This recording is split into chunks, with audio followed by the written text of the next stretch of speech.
Welcome students. कक्षा नौवीं के विषय गणित के चैप्टर 1 पर हम डिस्कस कर रहे हैं और ये जो कोर्स हम दे रहे हैं ये हिंदी माध्यम के स्टूडेंट्स के लिए बहुत उपयोगी है। हालांकि हम इसमें बाइलिंगुअल हैं, इंग्लिश मीडियम के स्टूडेंट्स भी इसका फ़ायदा उठा सकते हैं। तो हम इसको पूरे विस्तार के साथ में आपके लिए वीडियो बनाकर लाए हैं। तो चलिए अगले सेक्शन की तरफ आगे बढ़ते हैं। इस वीडियो में हम बात करेंगे इसके 1.3 सेक्शन की, वास्तविक संख्याएं और उनके दशमलव प्रसार।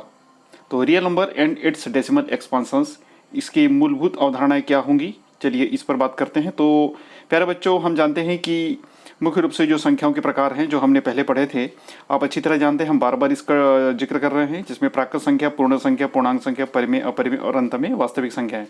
तो अब हम पूरी तरह वास्तविक संख्याओं की तरफ पहुँच चुके हैं। इसका ब्लॉक डायग्राम से एक बार और समझ लेते हैं। सबसे पहले हम जब बात करते हैं प्राकृत संख्याओं की, उसके बाद जैसे जैसे क्लासेस हम आगे बढ़ती हैं और अन्य गणित में उच्च हाई लेवल पर पहुंचते जाते हैं तो शून्य सहित जो प्राकृत संख्या होती है वो पूर्ण संख्या होती है, ये भी आप जानते हैं।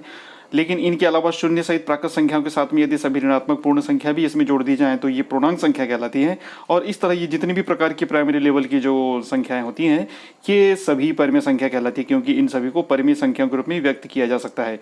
अब चूंकि हम जानते हैं कि बहुत सारी संख्याओं को हम परिमेय संख्या के रूप में व्यक्त कर सकते हैं, तो इस तरह अब कुछ संख्या और भी बची रहती हैं जो परिमेय संख्या नहीं होती हैं, तो उन्हें हम अपरिमेय संख्या कहते हैं। तो फाइनली इस तरह की दोनों प्रकार की संख्या जब मिल जाए, अर्थात परिमेय और अपरिमेय, यहाँ पर हम अब ये जो पूर्व की प्राकृत संख्या, पूर्ण संख्या, पूर्णांक संख्या, इनकी हम बात बिल्कुल नहीं करेंगे। अब हम बात करेंगे सिर्फ परिमेय और अपरिमेय संख्याओं की। और ये दोनों प्रकार की संख्याएं जब कुल मिल जाती हैं तो ये कहलाती हैं वास्तविक संख्याएं। तो इस तरह अब इसके आगे जो क्लासेस होंगी उसमें जितनी भी संख्याओं की हम बात करेंगे वो वास्तविक संख्याओं पर ही डिपेंड करेगा।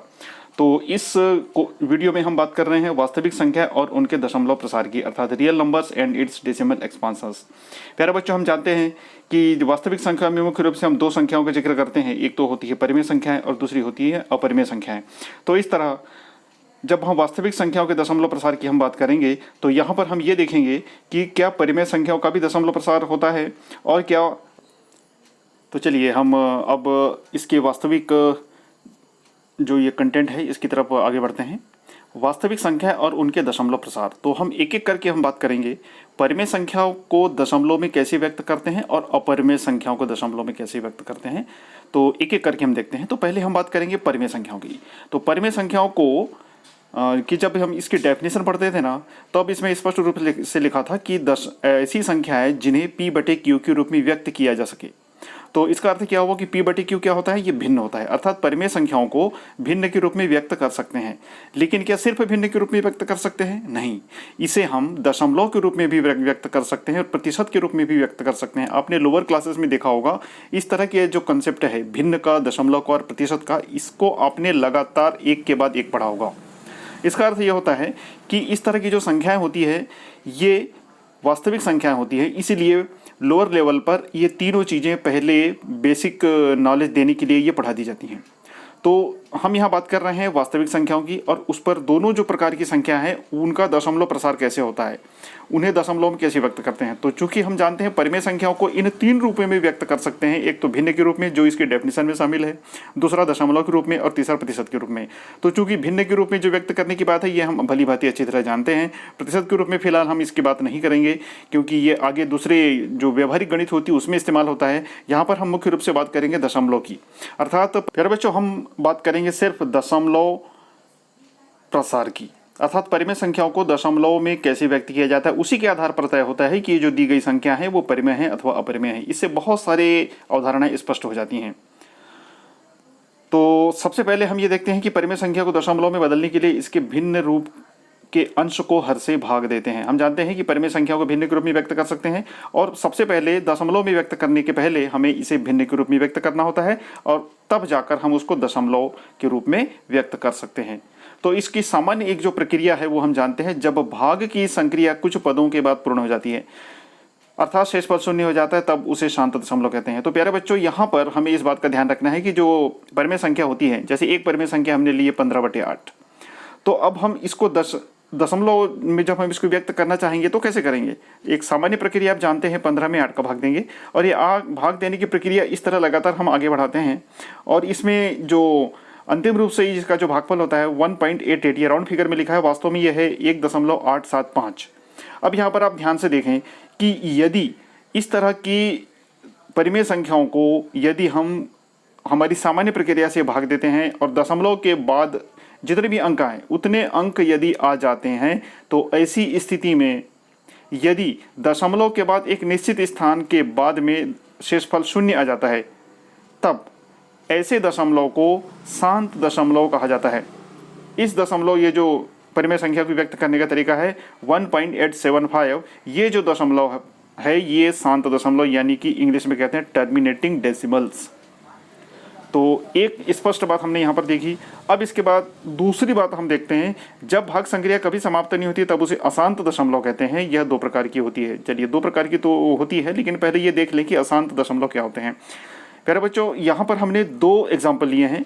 परिमेय संख्या है ये, और इसको हमने पहले भिन्न के रूप में हम जब लिखते हैं तो उसको भाग संक्रिया की तरफ आगे बढ़ाते हैं। 10/3, 10 में 3 का भाग देने पर ये इस तरह हम लगातार भाग देते चले जाते हैं, और ये कभी भी इसका शेषफल शून्य नहीं होता। अर्थात ये जो भागफल आता है 0.333333 लगातार कागज के बाहर भी चले जाए तो कोई प्रॉब्लम नहीं है, लेकिन ये कभी समाप्त नहीं होता, यानी क्योंकि शेषफल शून्य होता ही नहीं कभी। इसी तरह एक दूसरी संख्या हम देखते हैं 22/7, यानी 22 में 7 का जब हम भाग देते हैं तो इस तरह ये भी लगातार आगे बढ़ते चला जाता है। 3.142 और अलग अलग तरह के इसमें अंक आते जाते हैं। तो यहाँ पर ये दो प्रकार से दशमलव इसके जो भागफल प्राप्त होते हैं, तो ये भागफल कभी समाप्त नहीं होता है। दशमलव कभी, इसका जो माफ कीजिए, शेषफल कभी भी शून्य नहीं होता। तो ऐसे दशमलव प्रसारों को हम नॉन टर्मिनेटिंग डेसिमल कहते हैं, यानी कि अशांत दशमलव कहते हैं। तो हमने दो प्रकार के दशमलव देखे। एक वो दशमलव प्रसार देखा, ऐसी परिमेय संख्या देखी जिनके दशमलव शांत हो जाते हैं, अर्थात दशमलव के एक निश्चित स्थान पर जाकर वो प्रक्रिया समाप्त हो जाती है। लेकिन दूसरे प्रकार की हमने परिमेय संख्या देखी जिसमें भागफल ये कभी भी समाप्त नहीं होते। ऐसे जो दशमलव प्रसार ये अशांत दशमलव कहलाते हैं। तो इस तरह यदि हम इसको इस तरह के एक डायग्राम के रूप में देखें तो दशमलव जो होते हैं मुख्य रूप से दो प्रकार के होते हैं। अपने लोअर क्लासेस में निश्चित तौर पर पढ़े होंगे। एक बार हम इसको अच्छी तरह देख रहे हैं, क्योंकि इसके बाद हम वास्तविक संख्या की तरफ आगे बढ़ेंगे। तो एक होता है शांत दशमलव, दूसरा होता है अशांत दशमलव। अब आप तो समझ गए होंगे कि शांत दशमलव क्या होता है। ऐसी परिमेय संख्या है जिन्हें सामान्य प्रक्रिया से भाग देने पर उनका जो भागफल आता है दशमलव के एक निश्चित स्थान पर जाकर समाप्त हो जाता है, अर्थात शेषफल शून्य हो जाता है। उन्हें शांत दशमलव या टर्मिनेटिंग कहते हैं। लेकिन कुछ ऐसी परिमेय संख्या होती है जिनके भागफल कभी भी समाप्त नहीं होते, अर्थात इनका शेषफल कभी भी शून्य नहीं होता है। अब शांत दशमलव, चूंकि यहाँ पर ये प्रक्रिया समाप्त हो जाती है, ये हम अच्छी तरह जानते हैं। लेकिन जो अशांत दशमलव होता है ये भी दो प्रकार के होते हैं। ये होते हैं दो प्रकार के। कैसे? एक होता है अशांत आवर्ती यानी रिकरिंग या रिपीटिंग। ये नॉन टर्मिनेटिंग तो होता है, ये कभी समाप्त नहीं होता, लेकिन इसमें कुछ निश्चित संख्याएं बार बार रिपीट होती हैं। और दूसरा अशांत अनावर्ती, नॉन टर्मिनेटिंग तो होता है लेकिन नॉन रिपीटिंग होता है। हमने जो पिछले एग्जाम्पल देखे थे, यहाँ पर ये जो पहला 10/3 का एग्जाम्पल है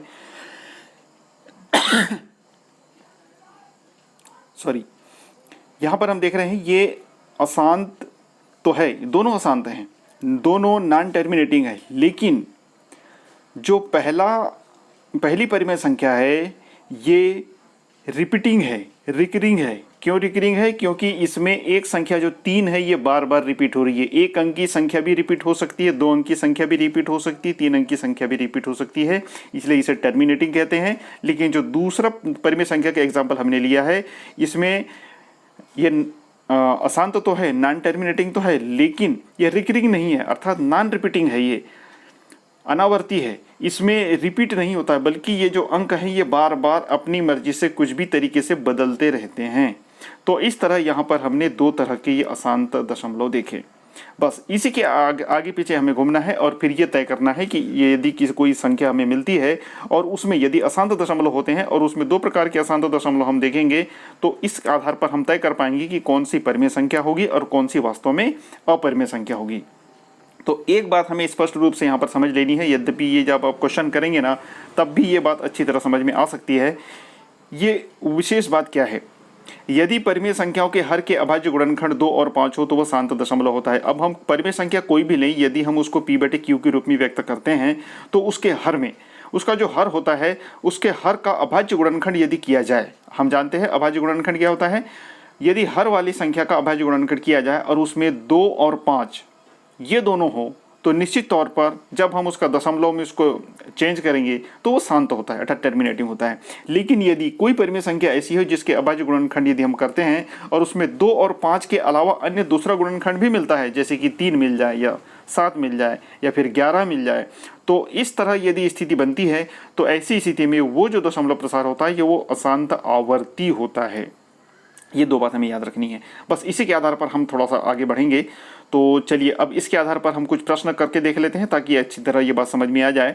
अशांत आवर्ती दशमलव को परिमेय संख्या या भिन्न में बदलना। तो यहाँ पर एक अशांत आवर्ती दशमलव है, अशांत तो है 0.16। अशांत क्यों है? क्योंकि ये 0.16 का अर्थ इसके ऊपर बार लगा हुआ, इसका मतलब ये 16 जो 16 संख्या है ये बार बार रिपीट होगी, और जब रिपीट होगी इसका मतलब अशांत तो है क्योंकि कभी समाप्त नहीं हो रहा है और ये एक निश्चित संख्या रिपीट हो रही है, इसलिए आवर्ती भी होगा, यानी ये नॉन टर्मिनेटिंग रिकरिंग होगा। अब इस तरह की संख्याओं को यदि हमें फिर से परिमेय संख्या में चेंज करना है, हम यहाँ पर दोनों तरीके से देखेंगे। हमें इसको यदि परिमेय संख्या में चेंज करना हो तो हम इसे हल कैसा करते हैं, बहुत आसान है।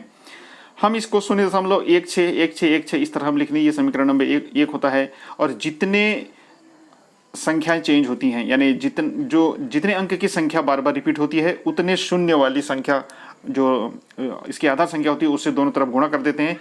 यानी जो 2 अंक की संख्या 16 रिपीट हो रही है, यानी 2 शून्य 100 में आते हैं, तो हम दोनों ओर 100 का गुणा कर देंगे। 100 का गुणा करने के बाद जो दाहिनी ओर वाली संख्या है ये 16 दशमलव फिर 16 16 16 16 16 होती है। यहाँ पर एक बात हमें विशेष रूप से ध्यान देनी कि दशमलव के बाद वाली जो संख्या है अर्थात दशमलव वाली जो संख्या है उसमें 16 16 16 16 आ रहा है और 100 का गुणा करने के बाद भी 16 16 16 आ रहा है। तो इस तरह समीकरण 2 में से समीकरण 1 यदि घटाते हैं तो ये कुछ इस तरह होता है। तब यहाँ पर P/Q का मान हो जाता है 16/99। अब आप इसको बड़ी आसानी से करके देख सकते हैं। तो इस तरह हमने ये देखा कि ये जो अशांत दशमलव है, अशांत आवर्ती दशमलव है, हमने इसको परिमेय संख्या अर्थात भिन्न के रूप में चेंज कर दिया। अब इसको उल्टा भी आप कर सकते हैं, 16/99 को आप इस रूप में चेंज कर सकते हैं, लेकिन हम यहाँ पर दशमलव प्रसार को परिमेय संख्या अर्थात भिन्नात्मक रूप में बदल रहे हैं। इसी तरह एक दूसरा हम उदाहरण देखते हैं 0.26। तो यहाँ पर दोस्तों ये जो 6 है ये रिपीट हो रहा है, सिर्फ 1 अंक की संख्या रिपीट हो रही है। चूंकि ये 1 अंक की संख्या रिपीट हो रही है इसलिए इसका समीकरण नंबर 1 जो आएगा 2.6666 ये समीकरण 1 होगा। इसमें हम सिर्फ 10 का गुणा करेंगे दोनों ओर 10 का गुणा करने पर हमें कुछ इस तरह की संख्या प्राप्त होती है 26.666। और समीकरण 2 में समीकरण 1 यदि हम घटाते हैं तो इस तरह P/Q का मान होता है 8/3। तो इस तरह यहाँ पर 2 एग्जाम्पल हमने देखे। चलिए एक एग्जाम्पल और देख लेते हैं। इसमें 3 अंक की संख्या रिपीट हो रही है, इसलिए यहाँ पर 3 अंक की संख्या वाली आधार संख्या का गुणा करेंगे अर्थात 1000 का दोनों ओर हम गुणा कर देंगे और समीकरण 2 में से समीकरण 1 घटाएंगे। इस तरह ये P/Q का मान यहाँ पर आएगा 26/111। तो प्यारे बच्चों इस तरह यहाँ पर बहुत सारे हमें दशमलव प्रसार यहाँ पर हम देख रहे हैं। इस तरह के दशमलव प्रसार की प्रैक्टिस करने से हमें फायदा ये होगा कि हम किसी भी परिमेय संख्या को भिन्नात्मक रूप में व्यक्त करना हो अथवा और भिन्नात्मक रूप वाली संख्या को हम जब दशमलव संख्या वाले रूप में चेंज करते हैं और वो किस किस फॉर्मेट में आती है, तो यदि इस तरह की प्रैक्टिस कर ली जाए तो ये बहुत आसान हो जाता है समझना कि दशमलव प्रसार कितने कितने प्रकार के होते हैं। तो इस तरह हमने इस वीडियो के माध्यम से आपसे सिर्फ इसकी अवधारणा अर्थात इसका जो बेसिक कंसेप्ट है उस पर हमने बात की है। तो अगले वीडियो में हम मिलते हैं और इसके कुछ अन्य दूसरे उदाहरण जो आपके टेक्स्ट बुक के अकॉर्डिंग है उस पर हम बात करेंगे। तो कहीं मत जाइए, बने रहिए हमारे साथ। नमस्कार, जय हिंद।